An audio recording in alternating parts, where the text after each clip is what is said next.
Aurélien Fleureau, c'est justement sur cette offre électrique que veulent s'appuyer ces constructeurs pour s'installer en Europe et notamment dans l'Hexagone. Aujourd'hui, combien de ces groupes chinois sont présents en France ? Il y en a 4 pour l'instant. En Europe, il y en aura 13 avant la fin de l'année. Pour l'instant, en termes de vente, cela ne représente pas grand-chose sur le marché européen. Un peu plus de 10 000 voitures chinoises vendues en 2020.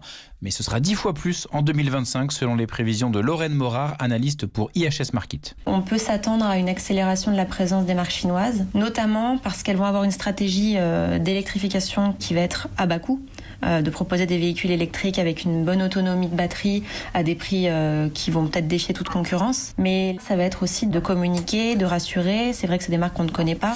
Et justement, ces voitures, que valent-elles et combien coûtent-elles ?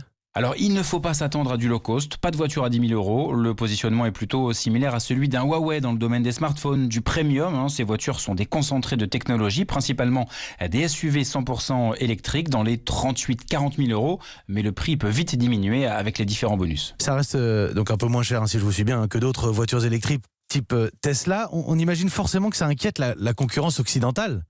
Oui, car leur présence n'est clairement pas un ballon d'essai. Highways a par exemple choisi d'installer une filiale en Allemagne. Vous allez voir arriver cette année sur le marché européen des marques comme Xpeng, Lucid ou NIO. Et je peux vous dire que les constructeurs français regardent ça de très près. Un grand patron m'a confié d'ailleurs qu'il s'attendait à une déferlante de voitures chinoises. Alors à l'heure actuelle, ces marques, elles n'ont pas de concession. Comment se vendent-elles ? Alors, il y a plusieurs stratégies. Vous avez par exemple MG, marque britannique historique connue pour ses voitures sportives. Eh bien, elle est désormais 100% chinoise et elle est en train de réussir sa renaissance en proposant des SUV 100% électriques grâce à un réseau de distribution d'une 60aine de points de vente en France. Mais il y a aussi la stratégie choisie par Highways. Alors là, c'est différent. C'est une start-up chinoise qui n'a que 4 ans d'existence.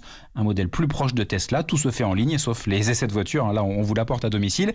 Serge Cometti est le directeur général de Car East France, une société créée spécialement pour accompagner l'arrivée de ces marques chinoises. C'est le mode de commercialisation et c'est le business model qu'on a choisi d'implanter en France. Et donc c'est ce que le véhicule électrique aussi permet de faire, c'est de s'affranchir des contraintes traditionnelles de l'automobile et éviter d'obliger les clients à se rendre dans des points fixes, mais plutôt d'aller vers lui.